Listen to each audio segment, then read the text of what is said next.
আপনারা দেখছেন একুশে টেলিভিশন। কক্সবাজার থেকে 2 দফায় ভাষান্তরে আসা 3000-এরও বেশি রোহিঙ্গার কাছে শান্তি আর স্বস্তির নাম এখন ভাষান্তর। রোহিঙ্গাদের পদচারণায় চরের বুকে লেগেছে প্রাণের ছোঁয়া। উন্নত আবাসন সহ জীবন ধারণের নিরবচ্ছিন্ন সুযোগ সুবিধার কমতি নেই। মিয়ানমার সরকারের নির্মমতায় ভিটে মাটি থেকে উচ্ছেদ হওয়া নিপীড়িত রোহিঙ্গা কৃতজ্ঞ বাংলাদেশ সরকারের আতিথেয়তায়। ভাষান্তর নিয়ে স্মৃতিমণ্ডলের 6 পর্বের ধারাবাহিকের প্রথমটি আজ। ক্যামেরায় ছিলেন তপু শাহিন মিয়া।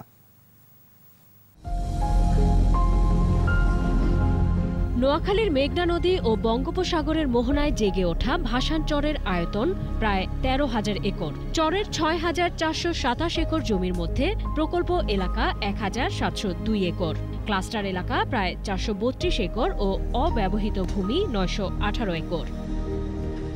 4 ডিসেম্বর প্রথম দফায় 1642 জন রোহিঙ্গাকে নিয়ে আসা হয় এই ভাষান্তরে। এরপর 29 ডিসেম্বর 1804 জন রোহিঙ্গাকে নিয়ে আসা হয়, যা প্রথমবারের তুলনায় 162 জন বেশি।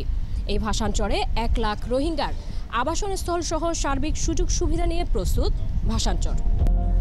1 মাসের ব্যবধানে বদলে গেছে পুরো নিস্তব্ধ ভাষান্তর। মোট 120টি ক্লাস্টারের মধ্যে 8টি ক্লাস্টার এখন প্রাণ চাঞ্চল্যে ভরা।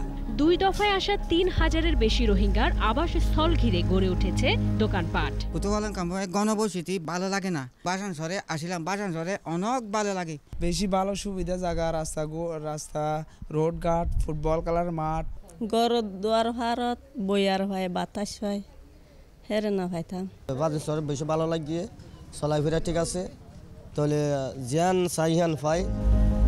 ঘরে ঘরে সৌর বিদ্যুতের আলো, পানির সুব্যবস্থা, স্যানিটেশন, চিকিৎসা সহ সব ব্যবস্থাই আছে। রয়েছে ঘূর্ণিঝড় আশ্রয় কেন্দ্র, ড্রেনেজ ব্যবস্থা, বাজার, স্কুল, মসজিদ, টেলিযোগাযোগ সহ আধুনিক সুযোগ সুবিধার সমস্ত আয়োজন। মিয়ানমার সেনাবাহিনীর নির্মমতায় দেশ ছাড়া রোহিঙ্গাদের কৃতজ্ঞতার সীমা নেই বাংলাদেশের প্রতি। বেশি শুক্র আর তুমি গোসলখানা আছে, লেট্রিন আছে, পানি ফুরানো পরে সিবানো পরে বেশি গন লাগে। বাংলাদেশের সরকারে যত তানাই আড়াই খুশি আসি দিয়া আহি ওরা রাশন টাশন দিয়ে গ্যাস টাস লাগিয়ে চল তল ফুরাইব তো দিব বলে হয়। এখন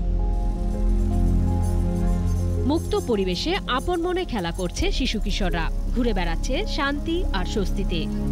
এইখানে খেলাই পারছি, দৌড়ি পারছি, বহুত দিলা করতে পারে, এর জন্য আমরা এখানে সব ভালো লাগে। কালাই বাড়ি দৌড়ি বাড়ি কেন কাম করে গড়ি বাড়ি তোলা ভালো লাগছে।